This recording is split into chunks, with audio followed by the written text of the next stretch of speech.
Hi, I'm Micah. I'm Huang. I'm Shine. I'm Matt. And we're here to talk to you about cognitive-based behavioral interviewing based on the book High Impact Interview Questions.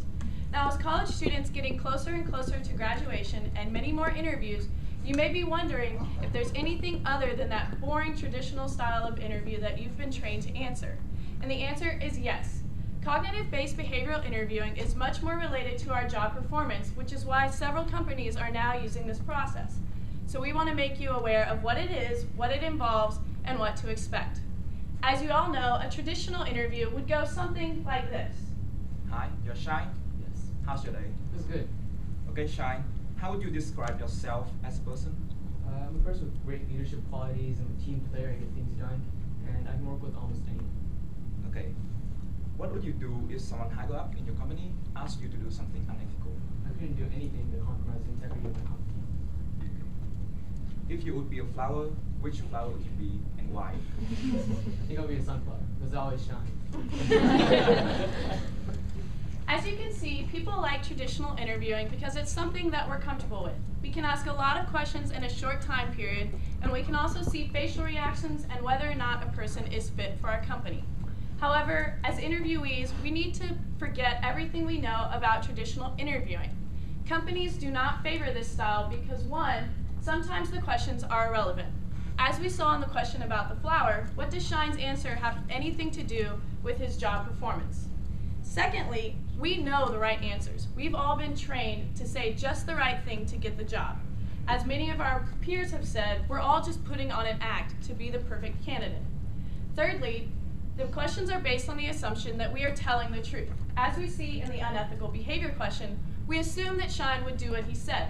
However, how can we be certain that he would actually do it in real life?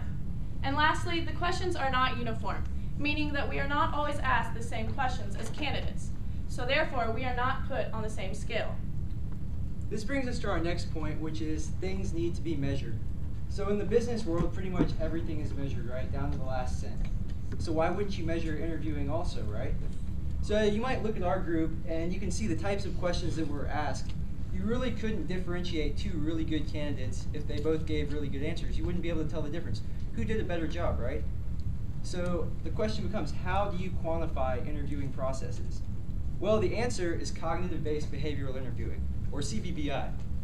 Cognitive-based behavioral interviewing is a way of interviewing which actually levels the playing field by asking everyone the same questions. And it's been proven to be 3 to 5 times more accurate at predicting future job competency.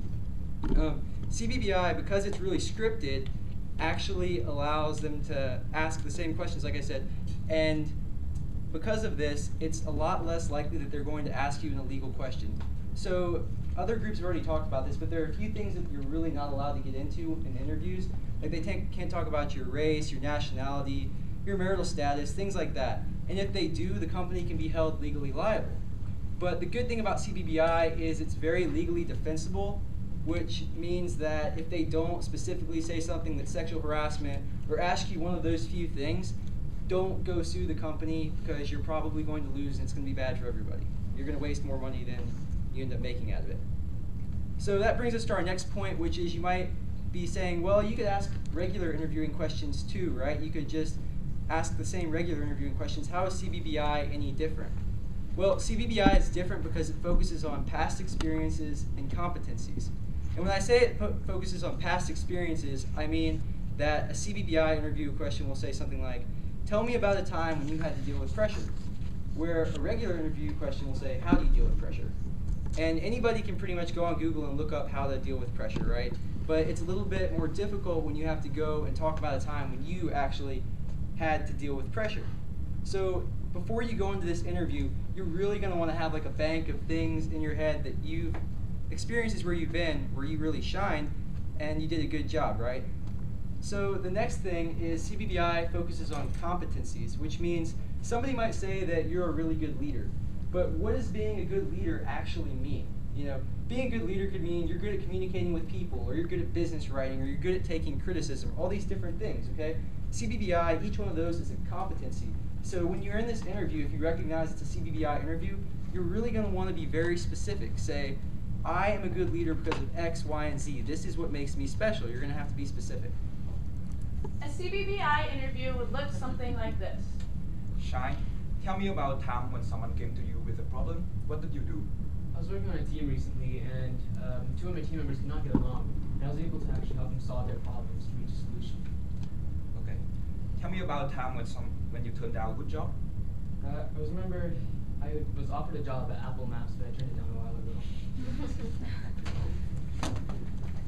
As you all can see, companies now are aware of the CBBI interviews method, but there's one problem. People still may lie during their interviews. How can you know Shine didn't lie in his interview about the Apple Maps job offer? So companies need to find a way to find out who's telling them the truth.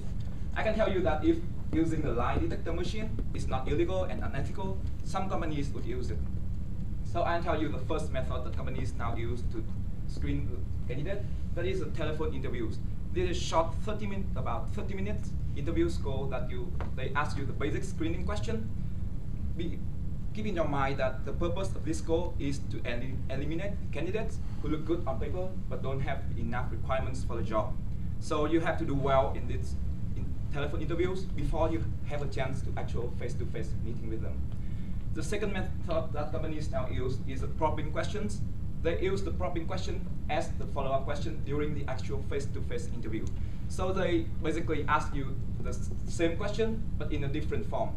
So under pressure, sometimes you just give them two different answers for the same question. And this is under the discretion of the interviewers, as they feel that you lie during the interview. So be aware for that during your future interview. So we focused on what CBBI is, but how do you guys get prepared for CBBI interview? Well, you can start by forgetting most of what you learned about traditional interviewing, because it's actually become ineffective and out of date, and almost more than 80% of companies have switched to CBBI interviewing. Because traditional interviewing is effective, and the cliche answers you give cannot be used in CBBI interviewing. So the second thing you have to do is that you remember that you're an investor. Make sure you sell yourself that you're worth their money.